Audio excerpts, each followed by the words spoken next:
So it's very interesting that Britishhodl that gave me so hard time when we had the not debate when I started to talk with him on on YouTube.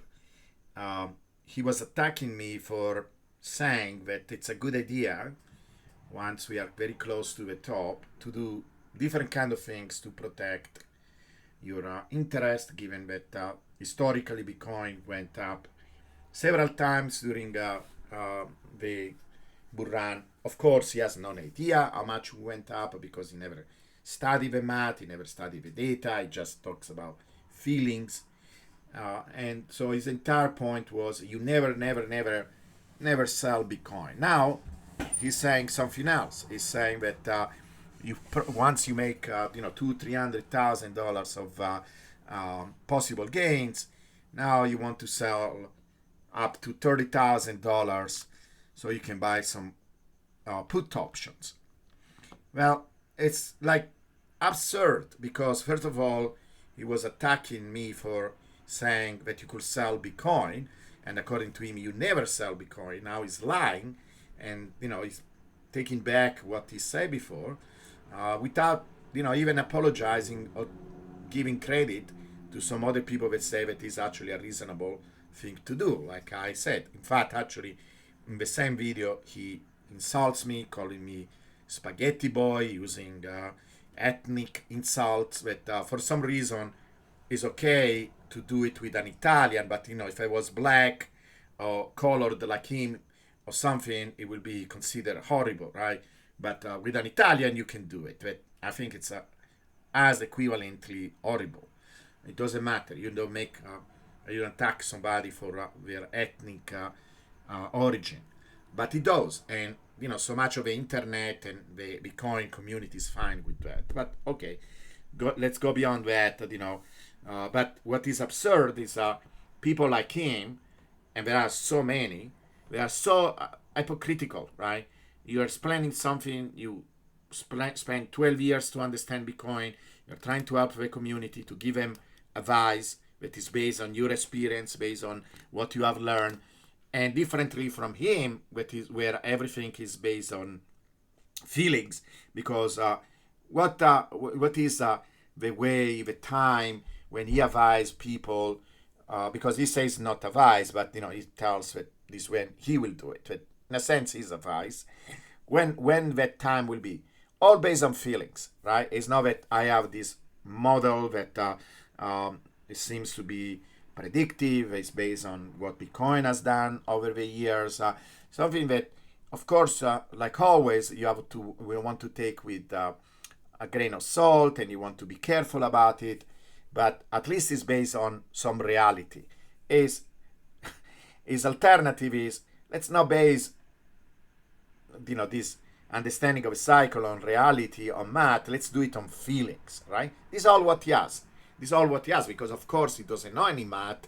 He doesn't know how to do anything like that. So feelings is all what he can offer, right? Based on my feelings, when you add enough, that means, what does it mean when you're coming to 250, 300,000, when you feel, well, what if a price crashes at 200, right? It doesn't understand it. It has absolutely nothing to offer, and it steals things from other people, like he always has done. And he's not talking about bad about somebody else. He's talking about bad advice. What people like him that have nothing to offer. Okay, I want people to reflect on that. Of course, you are free to follow anybody you like and listen to anybody you like. But if you see somebody that is so hypocritical, right? When I said similar things, because it was never about just selling all your Bitcoin or that is the only option. I always say there is an entire spectrum of things that you can do as we approach the peak. I wanted to share the experience. I went through 3 different bull runs and crashes. I experienced that directly on my own skin. It's very stressing. It's very upsetting. So preparing ahead of time, it's a very good idea. Now let's look at the details of what he's proposing. He's saying to use put options, right? Well, if we are coming close to the top, that is probably one of the worst time to buy put option, because most of the market is thinking that actually the price will crash.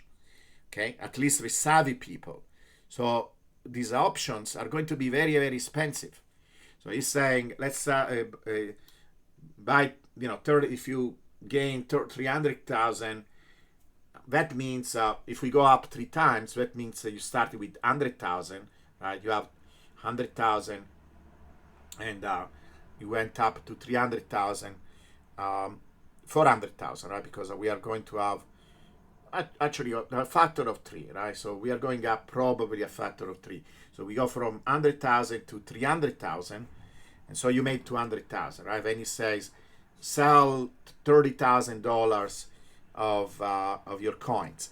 What happened to never sell Bitcoin? Never sell Bitcoin. You're just saying sell some of your Bitcoin and get some of the gains. He doesn't sell it, say, directly that way, but where the gains are coming from selling Bitcoin. So it's already contradicting himself. It's incredible, right? And he attacked me, insulted me, he used this violent face of him when he breaks the spaghetti, all these kind of things. And he has the courage to say exactly what I was saying before, because I never say sell all your Bitcoin. I say sell a portion, a small portion, and then use that to buy Bitcoin back. But he's instead is saying to buy these options. The problem with the options, they are going to be very expensive. So you're probably going to use all your 30,000 in these. Now with the option, when I think that, if things go in your against you, you lose that money, right? And so he thinks it is a good idea, because if there is a God candle or something like that, you will lose these 30,000, but you're still making some money. But the same thing happens if you just sell the Bitcoin, because what is the worst scenario? That Bitcoin continues to go up, so you lost. In fact, you didn't lose it. That is actually selling is even better because you didn't lose it. While if the options don't go in your direction, you will lose the money that you spent on the options.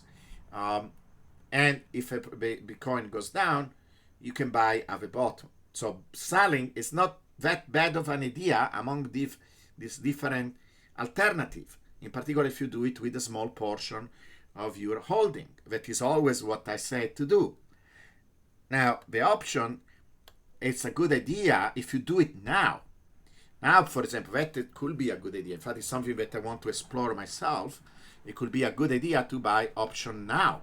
Because imagine that we really understand the cycle correctly. We know when the top is going to be, etc. So we could buy very out of the money options right now, that are like, in particular in terms of a time span, you are going to buy options that are going to expire, like next year. We will have to see if there are already these instruments around. It could be Bitcoin options. They are a little bit more difficult to get because on futures, they have available, if you go on Bybit and Binance, etc. But as they create these instruments also for, you could do it with MicroStrategies, you could do it with Hybit. I don't think they are ready yet. It was a proposal, but when they are ready, you don't wait for the peak, you do it before. In particular, if you're thinking about almost like an insurance, you're doing it where everybody thinks that the price goes up, and you have a time frame where you think that actually will be a crash. And with all our tools, we can do that. It's something that actually I want to explore myself. I want to look at a few examples, maybe even with people that understand option better. It's something that I want to create models myself based on options and what are all the different possibility to do that. But again, he's just entertaining. This is entertainment because he's telling us something that doesn't make sense in the first place. He's also talking about very unlikely scenarios like there is an omega candle, etc. Okay, sure, maybe you want to protect yourself with that. The way you protect yourself is you're going to have the majority of your assets in Bitcoin and out of the market, right? Out of exchanges. Nobody ever say sell all your Bitcoin. We never say that. So is basically using my ideas. Is proposing it as his ideas, and these are repeating the things that he attacked me for.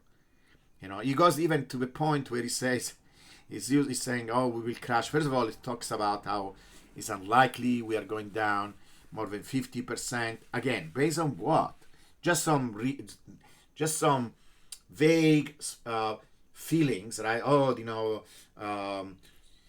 there are all these institutions. You don't know. We don't have any idea how the institution will behave during a bull market. They have actually, they are obliged by contract to get as much as possible gains for their customers.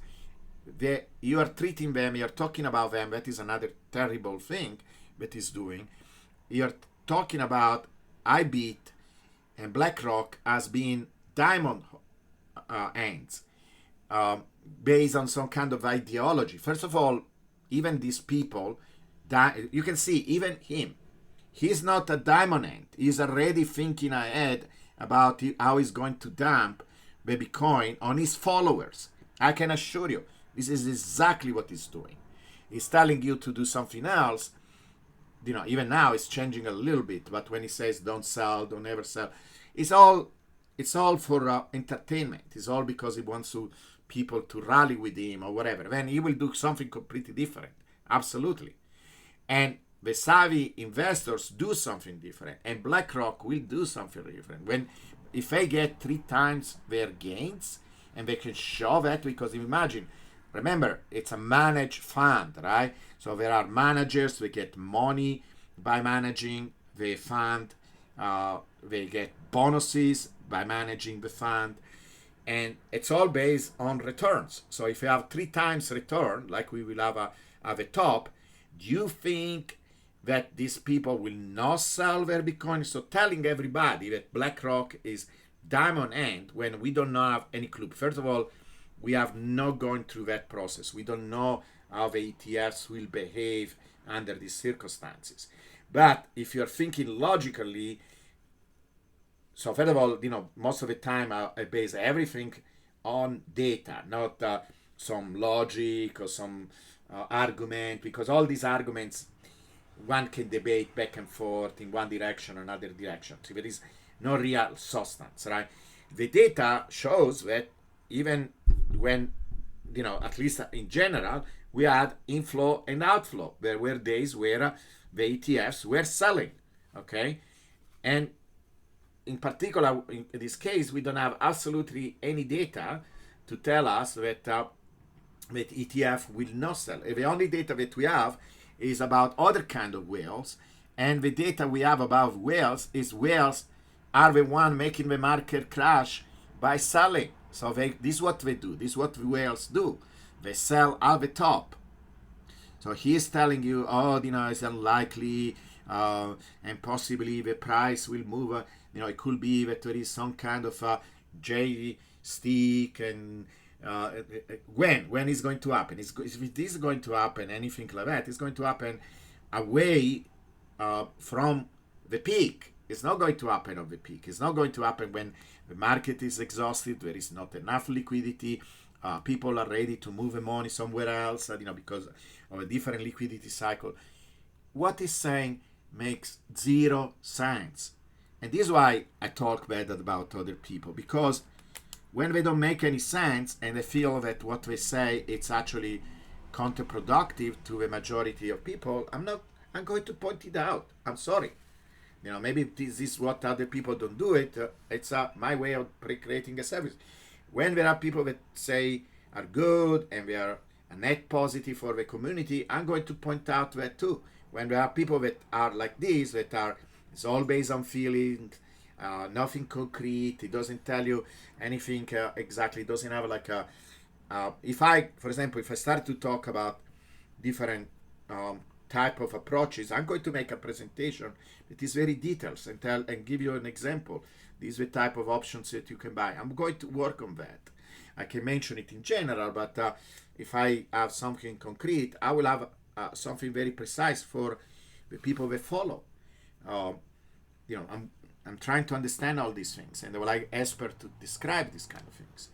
But in this case, it's all vague. It's all moving his hands and talking about feelings. He doesn't have any clue when it will be the time to sell, right? To say, oh, if you feel that this and this other happen, what if we don't reach 250,000? What if we don't reach 300,000? So then what? What if it happens much earlier than that? He has no clue, because that is entire philosophy, right? He doesn't look at chart, he doesn't look at data, he doesn't know how to do it, right? So it's all the entertainment. People like it. I don't know why, because with finance, I don't want to be entertained. I want to be informed. So this is why it's important to understand when somebody has something valuable to say, when it's full of bullshit. And this guy is full of bullshit. It has nothing really concrete or interesting to say. It's the opposite when he talks about.